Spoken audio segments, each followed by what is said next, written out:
Subcommittee will come to order. Thank you all for joining us. Ms. Hoover, the Ohioan on the panel, thank you for coming back and being of assistance to us in a number of ways. About a decade ago, we began to see the warning signs of problems in the housing market. A few years later, we watched the combination of Wall Street greed and inattentive regulators helping to destroy our economy. We're still picking up the pieces. This crisis, the topic of today's hearing, student loan servicing, are very much interconnected.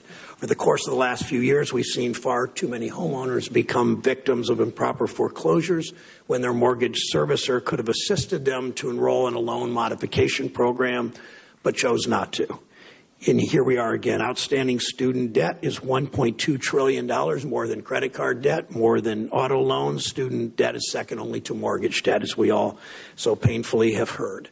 Roughly 7 million borrowers are in default on a student loan. When these borrowers lose, our economy loses. In May 2013, the Consumer Financial Protection Bureau released a report describing the impact of heavy student loan burdens.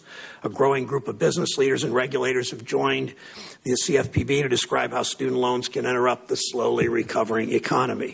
Excessive student debt can defer or destroy the dreams of prospective first-time homebuyers, small business formation and entrepreneurship, and limit the options of young graduates who might work as teachers or doctors in underserved areas. Defaults will have long-term impacts on our recovery. It's critical that we ensure that student loan servicers do their jobs properly to protect individual borrowers and our economy as a whole. Last year, I wrote a letter to some of the largest banks and student loan companies asking about their efforts to modify loans for borrowers in trouble, measuring their success in enrolling borrowers in affordable income-based plans. The numbers were dismal. No bank has enrolled more than 5% of borrowers who are in trouble. I'm concerned that student loan servicers care more about maximizing profits than giving proper customer service. Among the questions to consider is the complex and opaque repayment system set up to make borrowers fail. Are servicers ensuring that borrowers fully understand their full range of repayment options, including those most advantageous to borrowers experiencing financial hardship? Many of the loan repayment options are better suited for contract lawyers than recent graduates. If we don't give graduates the tools to succeed, we can't expect them to have a fair shot at building a successful livelihood.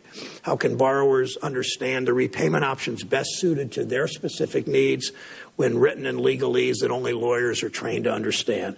That's clearly unrealistic at best. In the Dodd-Frank Act, I proposed a student loan ombudsman within the CFPB, and again, shout out to Senator Warren for her terrific work in the beginning and since on that bureau. That office has issued reports describing pervasive and troubling practices, servicers allocating borrowers' payments in order to maximize late fees, service members facing challenges activating their military benefits on their student loans, and all borrowers facing obstacles enrolling in loan modification programs. Based on referrals from this office, the Department of Justice, the FDIC found that the nation's largest servicer had broken a series of laws, including the Service Members Civil Relief Act. It's been ordered to pay fines and compensation of more than $90 million. In February, another major player in the private student loan market revealed it too was under investigation by CFPB for its student loan servicing practices. CFPB reports have recommended that Congress examine some of the reforms to the credit card and mortgage servicing markets, such as ones related to payment processing and servicing transfers, in order to improve the student loan servicing market. To help address some of these problems which harm borrowers in our economy, I've sponsored a number of reforms, such as the Student Loan Borrower Bill of Rights, which will provide protections and require workable alternative repayment options for private loan borrowers who are at risk of default. Require lenders to notify borrowers about income-based repayment plans for federal loans, and would protect borrowers from penalties due to errors on the part of the servicer. We know that private student loans generally have significantly higher interest rates, offer limited payment options, and offer no relief for the many graduates who who don't make the amount of money that they expected or have been laid off or even unable to find work. My Refinance Education Funding to Invest for the Future Act addresses this problem by authorizing Treasury to make the private student loan market more efficient. It would allow borrowers to refinance their costly private loans into more affordable loans at no cost to taxpayers. I look forward to our witnesses' views on student loan servicing practices and the opportunities to ensure accountability and better quality customer service. Senator Warren, you want to make an opening statement? No? Okay, thank you. Let me introduce the four witnesses. We have votes at 11 o'clock. We'll go as much past 11 as we can, but we obviously will I ask people to stay within their time limits if they can. Nancy Hoover, Director of Financial Aid at Denison. Nancy Hoover is director of the program in Granville, Ohio. She's past chair of the National Direct Student Loan Coalition, a grassroots organization that works to improve the federal direct loan program. 30 years working in financial offices, Ms. Hoover's dedicated her career to helping students afford secondary education. William Hubbard, sitting next to Ms. Hoover, serves as Vice President of External Affairs for Student Veterans of America. His considerable experience advocating on behalf of veterans. He joined the Marine Corps at 17, currently is a drilling reservist out of Joint Base Anacostia Bowling. Welcome, Mr. Hubbard. Mr. Robert Garamia is an educator at Woodrow Wilson Senior High School. Teaches AP U.S. History and District of Columbia History. My understanding is he has some students with him here today. Thank you for that. He's served as a student mentor, grade level leader, track coach, union building co-representative, and co-faculty advisor for the Gay Straight Alliance, member of the American Federation of Teachers and the Washington Teachers Union. Lindsay Burke is the Will Skillman Fellow in Education Policy at the Heritage Foundation. She's done extensive research around the federal government's role in education. Welcome, Ms. Burke. Ms. Hoover, if you'd begin. Thank you. Chairman Brown, Ranking Member Toomey, and members of the subcommittee, thank you for inviting me to testify today at the hearing regarding the borrower's experience with student loans. My name is Nancy Hoover, and I am the Director of Financial Aid at Denison University in Granville, Ohio. Denison University is a selective, independent, undergraduate liberal arts college with an enrollment of approximately 2,200 students. I have been the Director of Financial Aid at Denison since 1994 and administered the implementation of the Direct Loan Program in year 2 of the program. Denison's endowment allows us to award annually financial aid from our university's funds to 97% of our student body. An average of 47% of our graduates borrow federal loans and 4% borrow private loans. The cumulative federal indebtedness for the Denison's class of 2014 was a little over $21,000. The William D. Ford Federal Direct Loan Program turns 20 years old this year. The direct loan delivery process for loan funds to students has continued to be efficient, reliable, and easy for schools to administer, even after the 100% transition of all schools to the DL program. When the Direct Loan Program was first implemented, all of the loans were serviced by a single contractor. All correspondence to borrowers was identified as the William D. Federal Direct Loan Program, and the logo for the Department of Education made the servicing contractor for these loans invisible to the students. The department had to expand the number of services to accommodate the increased volume of loan servicing required for the purchase of federally backed loans in 2008 and the transition of all schools to the Federal Direct Lending Program. The department issued new DL servicing contracts to agencies who had experienced servicing student loans in the FFEL program and allowed but did not require these new servicers to co-brand all their correspondence with the department's logo.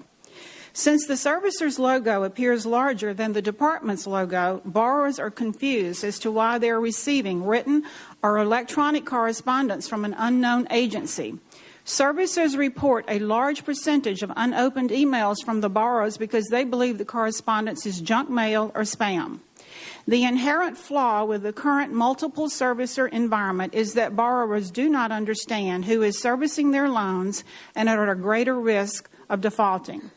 Currently, there are 15 contractors servicing federally held loans.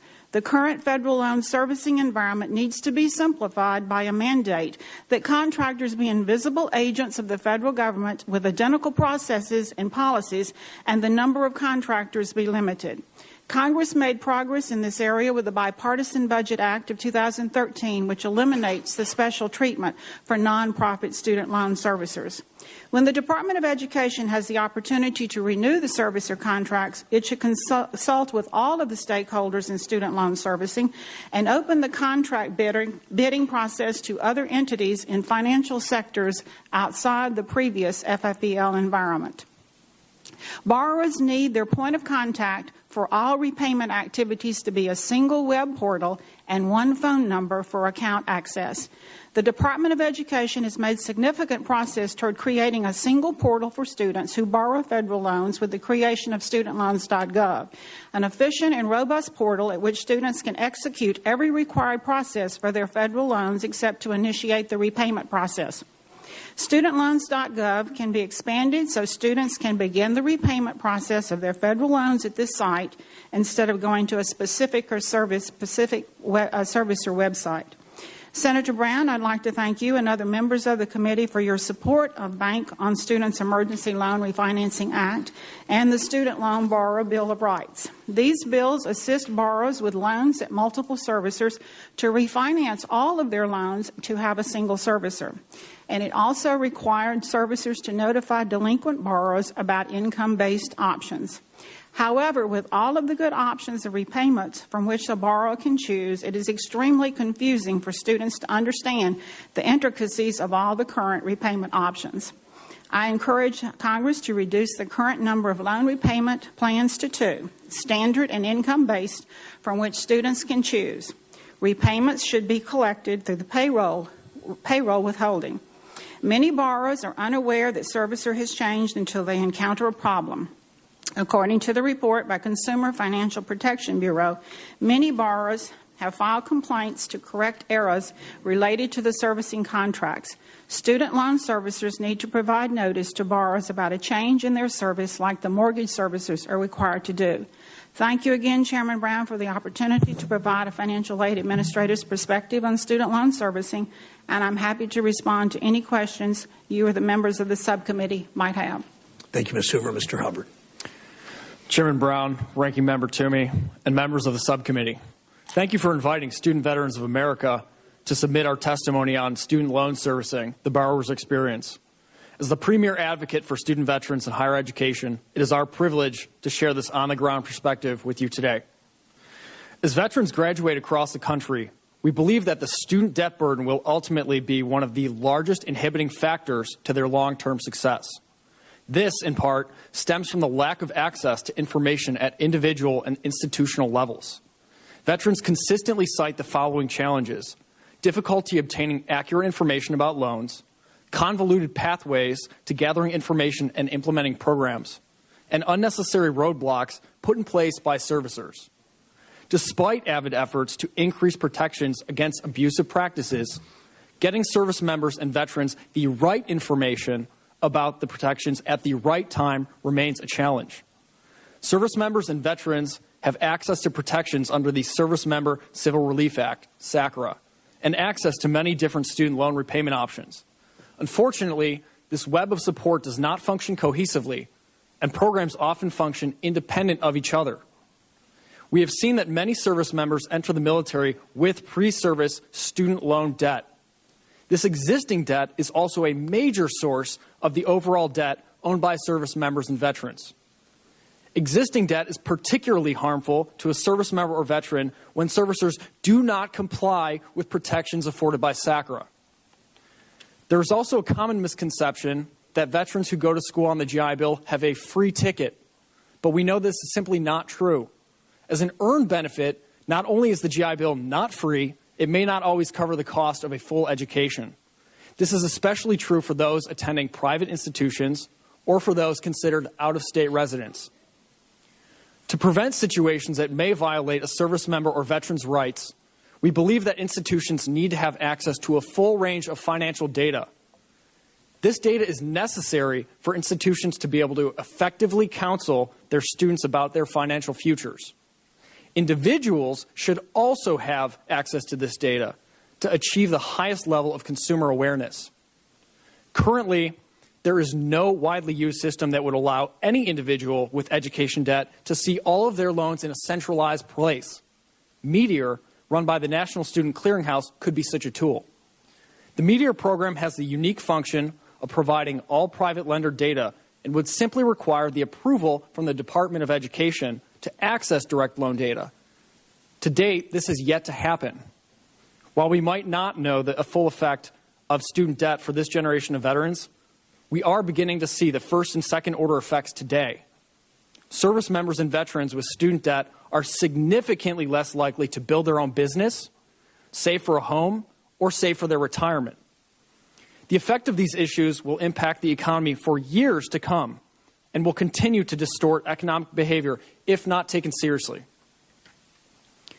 In light of the issues we've identified, SVA has recommended various solutions. Of the solutions we have submitted to the record, we would like to highlight one in particular: program coordination. Many programs exist to support the repayment of student loans, though very few of these programs have coordinated inter-program relationships. A major opportunity exists if current programs were coordinated and streamlined to function seamlessly. Putting these pieces of this puzzle together would be an important step forward. The investment that America has made in the GI Bill and its veterans becomes an even clearer asset to our economy when those veterans are empowered with the right tools. By reducing the debt burden on service members and veterans, we can set them up for long-term success. We thank the chairman, ranking member, and the subcommittee members for your time, attention, and devotion to the cause of veterans in higher education. As always, we welcome your feedback and questions, and we look forward to continuing our work with this subcommittee, the Senate Committee on Banking, Housing, and Urban Affairs, and the Congress to ensure the success of all generations of veterans through higher education. Thank you. Thank you, Mr. Hubbard. Mr. Garamia. Mr. Chairman and the distinguished members of this committee, my name is Robert Jeremiah, and I'm a social studies teacher at Woodrow Wilson High School here in Washington, D.C. I come to you as a member of the American Federation of Teachers and the Washington Teachers Union. I want to thank Chairman Brown and for the opportunity to testify on my experiences with student debt and loan repayment. I hope that sharing my experiences in the financial aid process makes it easier for students and their families to pay for higher education. Growing up in Rhode Island in a family of teachers, I always felt like I could make a world a better place by helping kids. I graduated from Rhode Island College with a bachelor's degree, having double majored in second education and history. While I was fortunate that my parents were able to cover my college tuition, I still had to pay for books and other expenses during my undergraduate years. So I started my teaching career like so many of my colleagues with some credit card debt. At the urging of my professors, I sought to teach in an urban area, and that is how I ended up here in Washington, D.C. I have to admit, I was not fully prepared for the high cost of living in Washington, D.C. on a starting teacher's salary. After several years of teaching, I knew I needed to further develop my skills, but I didn't want to take time off from teaching, and I knew that going to school for my master's degree at night would take my energy from my students and their work. I was accepted into one of the most respected teaching programs in the country, Teachers College at Columbia University. I was able to earn a master's degree in social studies education over 3 consecutive summers, and the program, I believe, to this day was the right professional choice for me. However, in order to attend this highly regarded program, I had to take out several loans despite my full-time salary. On top of tuition and fees, I had to account for 2 apartments, as I could not contractually sublet my apartment in D.C. In addition, I had to pay for travel to New York, books, and other typical living expenses. I would like to point out that while the focus of college affordability is often on tuition, it was really those other expenses that drove up my borrowing. After 3 summers, I graduated with my master's degree and approximately $37,000 of debt. While I received some grant money during my program and subsidized loans of over $25,000 for 3 years, I had to take an additional $11,000 in unsubsidized loans. As I'm working to pay off these loans, I've been puzzled by several issues. First, my loans have switched providers twice, and it has never been quite clear to me why the transfers were made. As a matter of fact, an additional amount has been debited from my checking account for my monthly payment when the loans were transferred the last time. Second, when I recently set up an online account for my loans, I found that the information about my loan, including payoff options and payoff dates, was available. That information was never provided to me on my paper statements. I'm proud of my 12-year career here in the District of Columbia as a highly effective teacher. Earned that rating last year. Yet my financial life has been put on hold because of the loans I have taken to stay in the classroom. My loans have a current interest rate of over 6%, and I will pay over $10,000 in interest on top of the principal. It is hard to see how I can save to buy a home with this debt burden, though I definitely could secure a mortgage at an interest rate of about 4%, and I have a current loan currently that is at 1.9% interest rate. Yet there is nothing I can do to lower my student loan interest rate. With more and more students being forced to take on debt, I believe we must make it easier for them by having access to grants and lower interest rate loans. I made a decision to get an advanced degree to be able to further my career and benefit the students I am committed to serving. After about 2 years of payment, I learned that I am likely eligible for 2 programs that could lower my monthly payments and shorten the life of my loan. I believe many college students would be more likely to pursue teaching, and many of my colleagues would be more likely to pursue advanced degrees if these programs were streamlined and better understood. I suggest Congress find a way to reach out proactively to teachers about these options. Because the process was so convoluted for me, I worry about what will happen to my students, many of whom are graduating as I testify today, and begin this whole process. Many will be the first generation in their families to attend college. Others have worked hard and have been admitted to the nation's top colleges and universities, but will be unable to attend because of costs. I'm afraid some of my students don't understand the ways high interest rates and basic living expenses will multiply their debt. And when they graduate, I don't want them to be faced with the same lack of transparency and confusion. I hope that Congress can find a way to ease the burden on students and families and make attending college and continuing education more affordable. I fear if we do not, a generation like myself and my peers will be too saddled with debt to invest in housing, businesses, or to make career choices based on anything other than earning potential. Thank you, Mr. Chairman, distinguished member. I look forward to responding to questions. Thank you, Mr. Karimia. Ms. Burke. Thank you, Mr. Chairman, distinguished members of the committee. My name is Lindsay Burke. I am the Will Skillman Fellow in Education Policy at the Heritage Foundation. The views I express in this testimony are my own and should not be construed as representing any official position of the Heritage Foundation. For many, earning a college degree is the way to climb the ladder of economic mobility. Higher educational attainment is associated with greater earnings. Median earnings for individuals whose highest degree was a high school diploma totaled $30,000 in 2011 compared to $45,000 for those earning a bachelor's degree.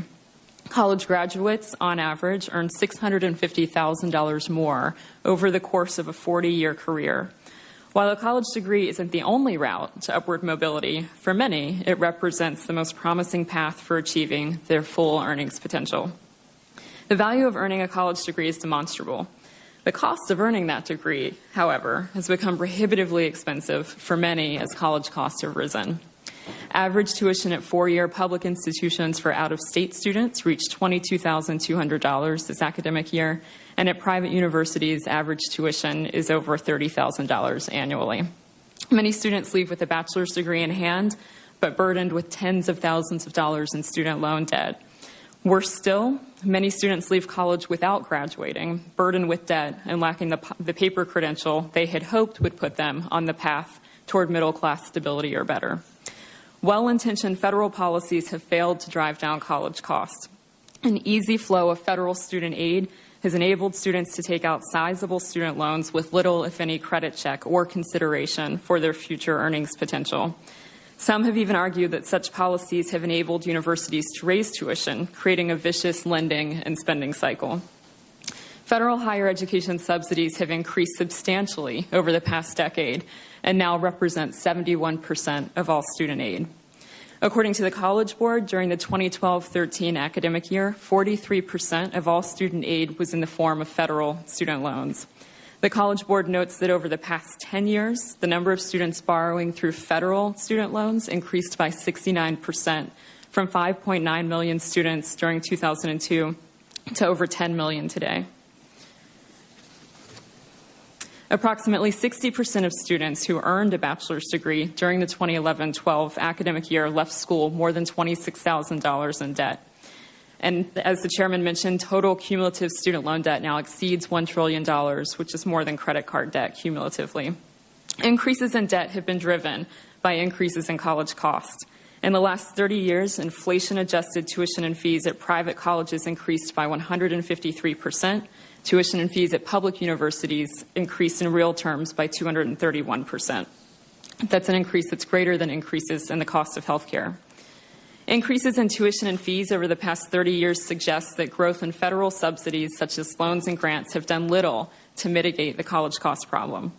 In order to make college more affordable, federal policy should do three things: stop the higher education spending spree, employ fair value accounting to understand the true cost of federal student loans, and decouple federal financing from accreditation. If history is any guide, continuing to increase federal subsidies will fail to drive down college costs. In 2014, the $33 billion Pell Grant program provided grants to 9 million college students, making it the largest share of federal education budget. Congress grew the Pell Grant program in 2007 by expanding eligibility and funding, resulting in a doubling of the number of Pell recipients since 2008. In order to control higher education spending, Pell Grant funding should be targeted to the low-income students the grants were originally intended to help.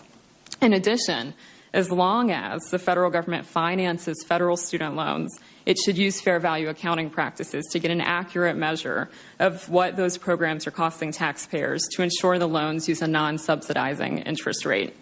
In a report released last month, CBO calculated that the four largest student loan programs, subsidized Stafford loans, unsubsidized Stafford loans, PLUS loans, and Parent PLUS loans, will cost taxpayers money, not result in a net gain, a negative subsidy for the federal government, as is often claimed.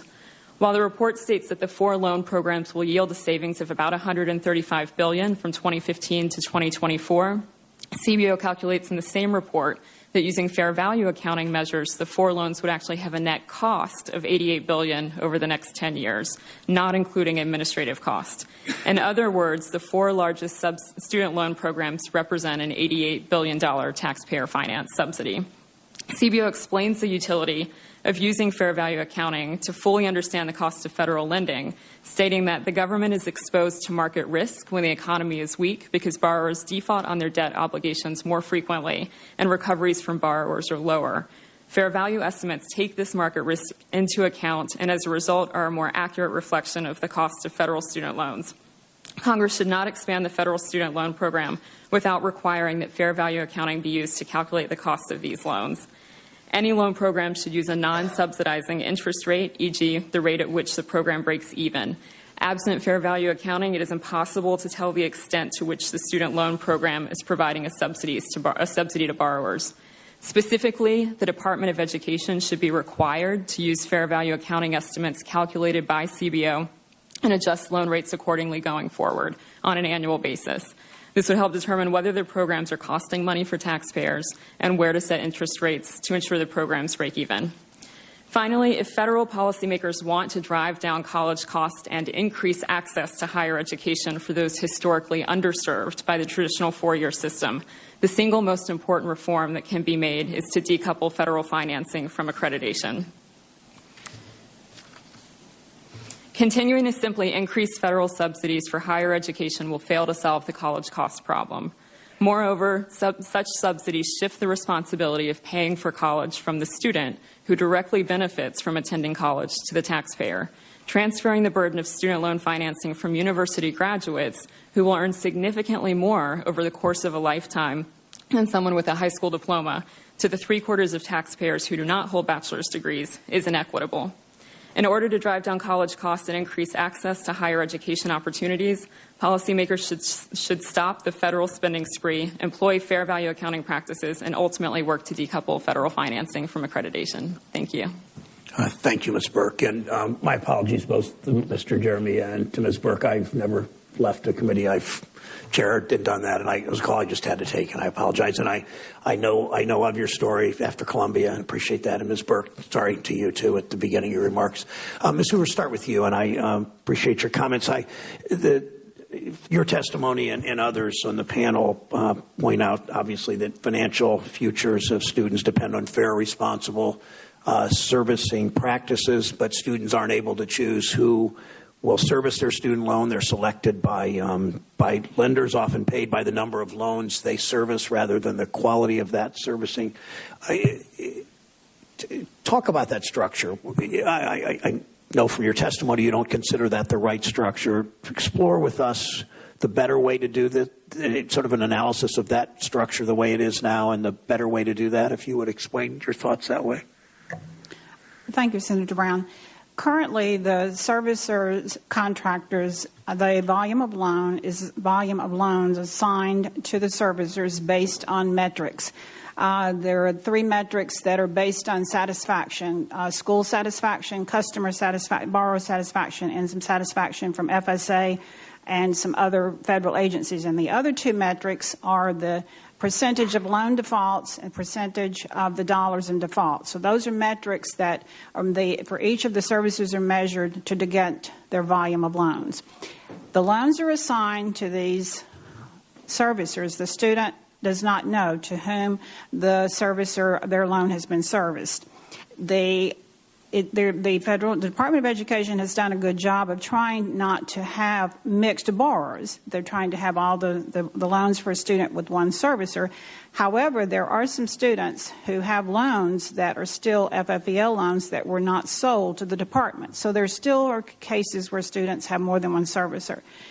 What I'm suggesting is that these servicers are contractors. They can still service the federal loans, but they need to be invisible to the students. Because when a student calls, the student needs to understand it's a federal loan they're repaying. They go to studentloans.gov to do everything in their master promissory note. They do their counseling. They know everything about their loans there. They should just continue the trajectory of being able to start the repayment of their federal loan. And when they go there, if they have an inquiry, there is technology today that would transfer that call to the contractors. The contractors can still be the servicers, just needs to be invisible to the students, because students are getting emails from the various servicers and they do not understand who these agencies are. They think it's spam mail or junk and they're ignoring it. That's my suggestion. So, Jeremy, how could your experience after getting your degree for your master's at Columbia, how could yours have been better and different based on that structure and the way that you were treated and your interaction with it? Servicer. I believe the best way would be a little bit more information about how much interest I would pay over time. I wasn't quite sure about the process, even though I went through interviews, exit interviews. I wasn't sure what the total debt would look like at the time. And so I wish I actually had a conversation with someone of my servicers. I think yesterday might have been the first time that I actually might have had a telephone call, a conversation. So definitely more in-person conversations or phone interviews. Yeah. Mr. Hubbard, you represent a group of people that have had some significant legal issues, if you will. If a servicer is found to repeatedly violate their federal contracts or federal laws, should there be consequences, and what should they be for the servicer? Thank you for the question, Chairman. This is a critical question. Right now, there are many bad actors out there, some of which are very obvious. Others are more under the table. The recent Sallie Mae case was a good example, a clear signal to the industry that these kind of issues will not be accepted. They will not be tolerated. $60 million being paid out is a sign that if you are going to take advantage of the system and you're going to abuse service members and their loans, then it will not be tolerated. I think absolutely compliance is a critical step in that process, and ensuring that service members are treated with the protections that they're afforded under SACRA. Okay. Ms. Hoover, the CFPB Student Loan Ombudsman's 2013 annual report said student loan servicers might consider providing notices prior to and following a change in servicer so the consumer can monitor the transition to ensure there are no servicing interruptions. Many consumers were unaware of the servicing change until problems arose, unquote. Talk about your views on borrowers' experiences with servers prior to and following transfer and the costs to borrowers from servicers' lack of or poor communications. I will have to say that the experiences that I've had with my students have been limited in this respect because for the number of years my students have been in the direct loan program and already had one contractor. I have not had students telling me of significant issues with their servicing of their loans, and that's, again, because of my student body. But I do believe that the complaints that have been registered with the Consumer Bureau are true. And as we monitor, as our students begin to be more into this multiple servicer environment, I shall certainly be listening to it very carefully. But so far, I have not heard that from my actual students as graduates. Anybody else want to comment on that? Yeah, Mr. Hubbard. I think this brings up a very important point, and that's just a level of opaqueness in the system. When you're a student and you have different loans, you might not even know where those loans are. You don't even see them. If you go to log on to some dashboard to figure out what those loans are, how much you even owe, that can be a challenge to figure out sometimes. Having an aggregated view of this loan data would be absolutely important. Senator Warren. Thank you, Mr. Chairman. Thank you for holding this hearing. You know, we should be doing everything we can to help student loan borrowers repay their loans, and part of that is improving loan servicing. But if we want to make sure people can repay their student loan debts, shouldn't we start by doing what we can to reduce the size of their debt loads? Right now, the federal government is collecting loans at 6%, at 8%, at 9%, at 10%, and even higher. So what I'd like to do is I'd like to just ask a question about whether or not you could talk about the impact on people if we refinanced their student loans down to lower rates. And I thought, Mr. Garemia, you might start that. Thank you, Senator, and thank you, Mr. Chairman. It would be a wonderful opportunity for have the opportunity to refinance my student loan. As I move into my 30s and would like to begin a family and buy a home, I would like to be able to have that opportunity. Yeah, and you talked about, Mr. Garemia, you said you have a home mortgage, did you say? At what interest rate? I do not have a home mortgage. Oh, I'm sorry. I thought you said you had a car loan? I have a car loan at 1.9% At 1.9%. And many car loans are offered at 0%. Yeah, although we want to be careful about those. So, yeah. So read closely. Yeah. So it would make sense to me that maybe there are more options available to refinance at perhaps a lower rate. Thank you. Mr. Hubbard, could you speak just a little bit about what the impact would be on people's lives Absolutely. if we brought down the interest rate on student loans? Thank you for the question, Senator. This is a huge problem right now. If you look at individuals who go into the service with existing debt to begin with, and then they're in the service, they have deployments, they have loss of protections, they're taken advantage of, and they can't even do anything about it. When you're in a combat zone, are you really thinking about your student loans? Probably not. That's a problem. On the back end, as you are potentially going for your education, you're, say, a reservist. You might not have the GI Bill, so you're taking out large loans. You're taking out those loans with very little information at your disposal, and you might have just been coming off active duty where it was very difficult to have access to anyone who even knew anything about getting that right information. So that makes it very complicated. You're not able to buy a house when you come out of your education. You're not able to invest in your retirement. That impact is when the GI Bill, the investment of the GI Bill is completely lost when you're mirrored in student debt. When you see what an individual can do without student debt, when they take advantage of the GI Bill, it's impressive. It really is impressive. You've got 25 to 30-year-olds buying houses for the first time. They're very young. They're investing in the future. And the impact of this is on the larger economy. But I would actually like to point out something that is not often looked at, and that's the issue of security. National security is a big problem with existing debt for veterans and service members. If a service member loses a clearance as a result of their high credit, their high student debts, that is a direct impact to the national security of the United States. So that's something I think is worth looking at. One thing that is an issue that would be great, refinance would be terrific for service members. Unfortunately, the protections offered by SACRA are lost when a veteran goes to refinance their loans. And that's something that hasn't been addressed. No, I think it's a very powerful point, and I appreciate it, because what we're talking about here is how the impact of student loan debt on individuals and also, as you rightly point out, the impact on the larger economy. We've got studies now showing that it's causing people not to be able to buy homes. They're not able to start small businesses. They're not able to start their economic futures and build something strong. This is why more than 30 senators have introduced the Bank on Students Emergency Loan Refinancing Bill. We want to lower interest rates so that more people have a fair shot at getting started in life. I want to pick up on the point you made, though, Mr. Hubbard. You know, in March, the Consumer Financial Protection Bureau put out a report analyzing complaints from veterans about financial products.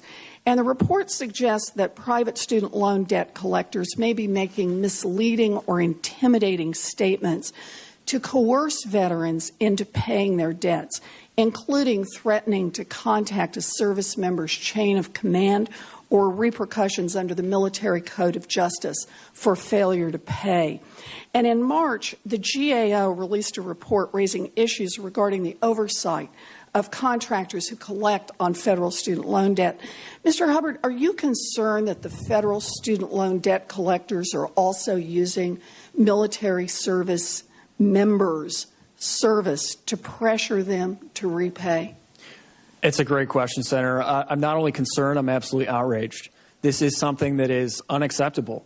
The Sallie Mae case was a clear signal that this is not something that will be accepted in our society. When an individual goes into service, that is not an opportunity for a servicer to take advantage and abuse those service members because they don't have the right information. If you have an individual who doesn't have access to clear information and then somebody calls them offering what they believe is information, taking advantage of them, that's simply unacceptable. Well, thank you very much. You know, I remain deeply concerned that debt collectors for the federal student loan program are breaking the rules and misleading borrowers. If a borrower fails to pay a loan, the federal government should be able to collect, but contractors must be following the law and should not take advantage of people. I think this is an issue that deserves very serious attention. Thank you, Mr. Chairman. Senator Warren. Senator Reid. Well, thank you very much, Mr. Chairman, and thank you and Senator Warren for your extraordinary leadership on this issue, which is critical to not just the individual progress, but to our economy overall. I want to recognize everybody, particularly Robert Jeremiah. So you're from Rhode Island, aren't you, Bob? Yes, sir, originally. Where in Rhode Island? This excuse us, ladies and gentlemen. Yes, South Kingstown, Rhode Island. Are you related to Kenny Jeremiah? No. Okay. Only in Rhode Island can you have this conversation. I played Pee-wee football with Ken Jeremiah from Cranston, Rhode Island. He's your uncle. He's your cousin. Right. Yes, a distant cousin, sir. See? I knew it. Yes. Whether he is or not. No, he is. You, after graduating from Rhode Island College, which is a great school, went on to Columbia, and they're teaching Wilson High School now in Washington. But I have a question. Federal law requires that the individual borrower be informed of his or her rights for repayment options before they enter the program and as they graduate. Do you think you get effective sort of advice, information, counseling so that you had the full range about repayment options, about public service? And can you comment? Thank you, Senator. Yes, I did receive counseling. I do not believe, especially with my graduate loans, that was particularly effective. No. It involves sort of an exercise, going through the motions, clicking on boxes. There really isn't that hey, do you have a question, kind of that one-on-one interaction. At Rhode Island College, during my undergraduate years, I felt like I had that opportunity. Things were a little bit more clear, spelled out. Of course, there was your parents. Our parents were helping out. As we advance in our careers and our lives and sort of looking to fine-tune teaching skills, yes, I read through it. It wasn't clear. It wasn't effective, especially for someone like myself who is trying to pay rent, trying to teach 100 students, grade their essays, finish a master's thesis. Yes. You know, one of the Rhode Island College, I was there for the graduation, the tuition is still roughly $8,000 a year. And in fact, we have a federal limit on what you can borrow at undergraduate. There is no limit at graduate school, so the counseling for graduate education has to be more focused, more intense, and more effective, because they're really talking about big sums of money. There's no limit on that. But I appreciate it very much. Ms. Hubbard, thank you for your service. Thank you for your testimony. Under the Servicemen Civil Relief Act, there are lots of they used to call it the Soldiers and Sailors Civil Relief Act at one day, but it's now the service members. There are many rights that service members have, but they have to begin be aware of those rights. How good did the Department of Defense, or do you think they do, about informing service members, particularly those who are about to leave the service, about their rights as veterans or their rights as service members? Well, there's a couple pieces of that puzzle, and I think this is a great question, so thank you for that, yes, sir. Senator. The Department of Defense is certainly responsible to some degree for making sure that their people are taken care of. On the other end of things, if a servicer is giving them false information, simply lying to them, who's to say that that the chain of command, some captain is an expert on education loans? They're probably not. There's definitely individuals within the Department of Defense that are, but can they reach every single individual? I doubt it. Unfortunately, servicers are reaching every single individual, and they are giving them false information. For that member of the military to be able to reach out and find their own information with, say, through an aggregated dashboard or something similar, that would hopefully allow them to alert some red flags. Those red flags would bring that person to go out and seek that information from that DoD education expert, and then hopefully that would circumvent the process of those servicers simply lying to those service members. No, again, this is a rough historical analogy, but in the old days, you used to be able to put places off limits because they treated soldiers and sailors and Marines and airmen badly. And I think we have to, and I would urge my Secretary Hagel to think about this. Maybe there has to be a consistent effort of identifying services who are consistently not just, negligent, but doing worse. And maybe that's what, that dashboard, or at least in the company or the battalion or the squadron, you can have don't go there. So I think that's important. Ms. Hoover, can I ask a question? It goes right back to the services. We don't have we've, I think, become sometimes over-reliant on major entities to do the servicing, and that has an inherent failure. Do you have any sort of advice about how we can provide better services, ones that don't sort of try to take advantage of students? Just a general question. How we can do better with the servicers? Right. Thank you, Senator. As I indicated in my testimony, I still believe there needs to be one place of contact for all borrowers, and that the contractors be invisible to the students. I think if the servicers were mandated to be contractors with identical processes and policies, a lot of this confusion could be eliminated. And that's where I keep coming back to one place, keep it simple, and therefore some of the, when the contracts are renewed for servicing, maybe they could be offered to entities outside of FFEL, because credit cards and mortgage servicers have some excellent technology and don't have the default rates that we have that are inherent today. Thank you very much. Thank you very much. Thanks, Senator Reed. We will try to do a second round if we can before votes. Question for all of you. Federal student loans are seen as safer than private loans because they offer repayment options, but we often hear that federal loans lack comprehensive and consistent servicing standards. So I'd like each of you just yes or no question on this. Do regulators, the CFPB and the Department of Education, do regulators need to establish standards so that borrowers have more protections? Ms. Hoover? Yes. Yes. Mr. Hubbard? Yes. Jeremy? I'm sorry? No. No, okay, all right, thank you. Let me talk for a moment about credit rating. Student loan borrowers are typically young, not always, but typically young, typically limited credit history.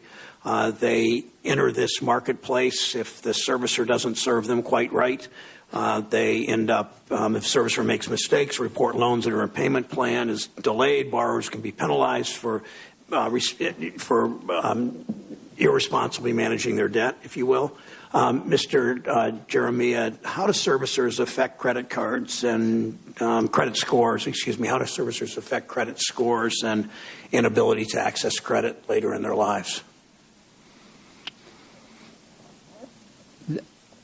Well, I would imagine that if there were issues repaying or there was a default payment, that would affect credit scores down the line and therefore would inhibit ability to make home purchases, car purchase, even apply for jobs or government jobs.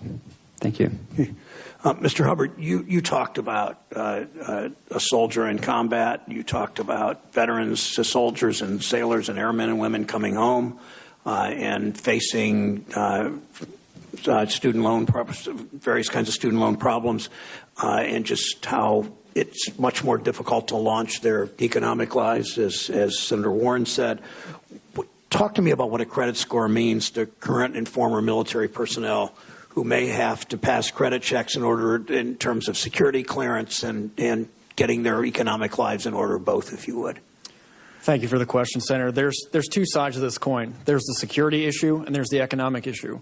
On the security side, if an individual has a bad credit score, they're not going to get a good clearance. They're not going to get a clearance. That might be critical to their future in the military or even their personal future on the private side.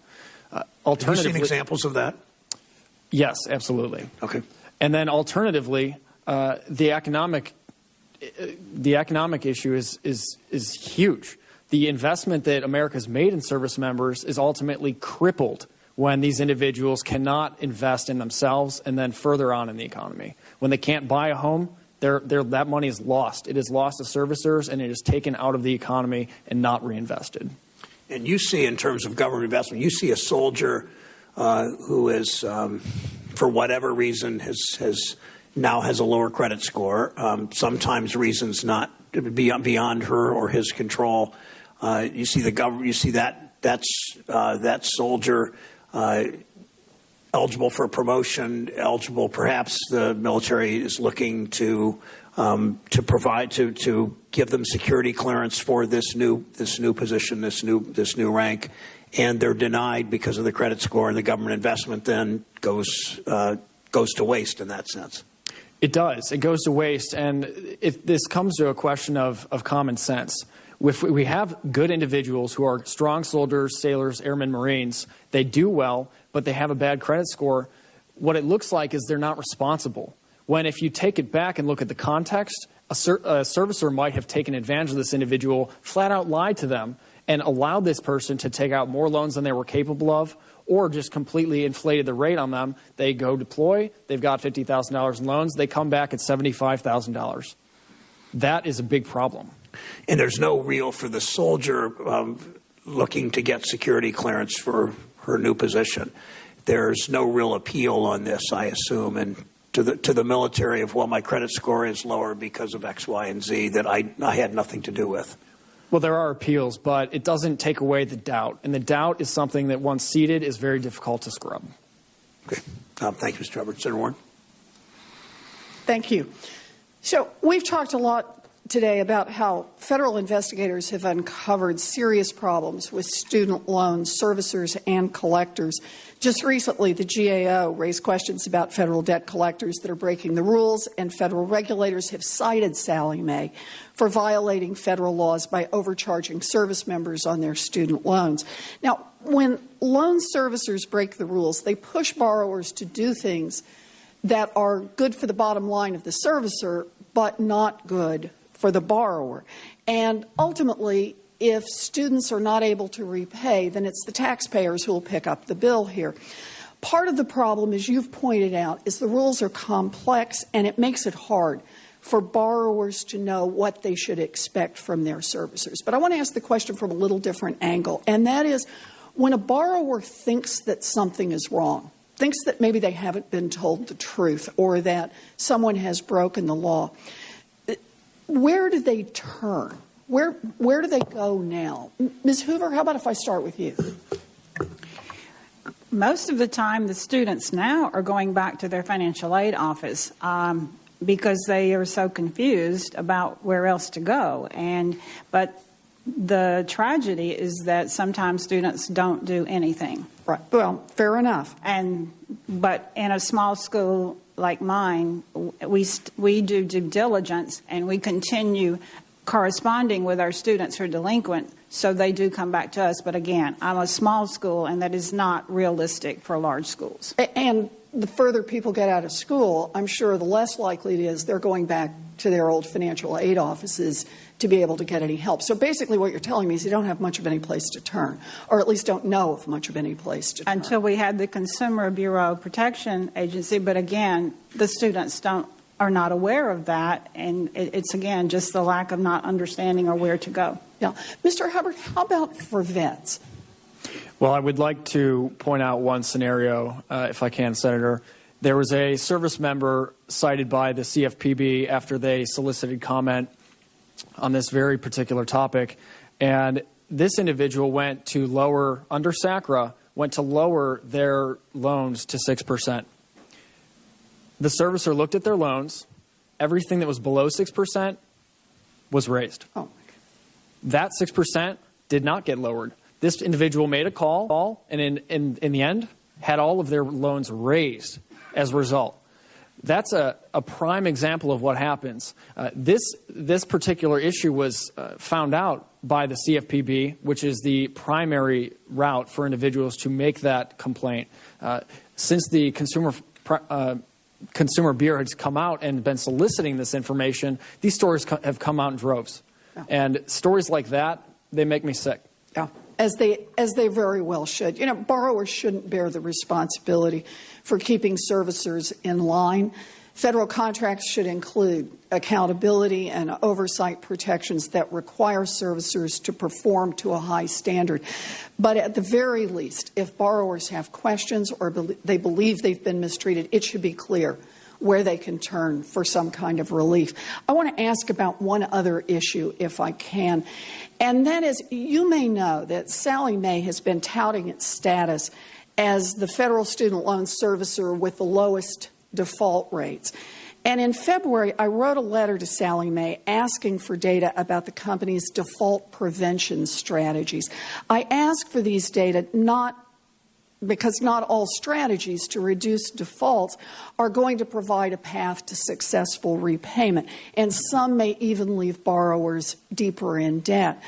Now, Sallie Mae responded to my letter, but cited only a few limited pieces of information about its direct loan portfolio. It did not provide the data needed to evaluate their default prevention program. And as a result, I've asked the Department of Education to provide default prevention data for Sallie Mae and other federal loan servicers. So far, no answer. So I want to try this from another direction. Mr. Hubbard, do you believe that borrowers are getting sound advice from servicers like Sallie Mae about what to do when they get behind on their payments? Thank you for the question, Senator. Off the bat, the single metric of the lowest default rate is pure nonsense. Just because you have low default rate doesn't mean that individuals are not mirrored in high amounts of debt. If I make a low payment every day for the rest of my life, I won't default. But I will be paying forever. I will never get a house. I will never have the money to start a family. I will never have the money to start a business. I will never be able to put back into the economy what the American economy has given to me. That's a huge problem. In addition to that, just because an individual goes out of their way to find out information doesn't mean on the back end it's not being treated properly. We found issue after issue with Sallie Mae in particular, with tons of complaints coming to the CFPB. They were the #1 complaint servicer of any servicer by a long shot. Just because they have a low default rate, well, congratulations, but you still have a ton of debt for student veterans who are dealing with that debt, and it's impacting them in their daily lives. Well put, Mr. Hubbard. You know, about a quarter of Sallie Mae's loan portfolio is in deferment or forbearance. And these borrowers are trying to get their heads above water by deferring their payments. But as you point out, the interest continues to accumulate. This is going to add to their debt burden and ultimately may drown them. We need real data to tell us which strategies work as a life preserver and which work as an anchor for borrowers. Also, better data can help drive stronger accountability for Sallie Mae and other loan providers. I hope we continue to push for that. Mr. Chairman, thank you, and thank you all for being here today and sharing your stories. Thank you. Thank you, Senator Warren, and to the witnesses, thank you all for joining us. There's a vote called. Ms. Hoover, thank you, Mr. Hubbard, Mr. Jeremy, and Ms. Burke, thank you for your testimony. And we will, there may be written questions from members who were here or not here, and please answer them within a week if you can. Thank you.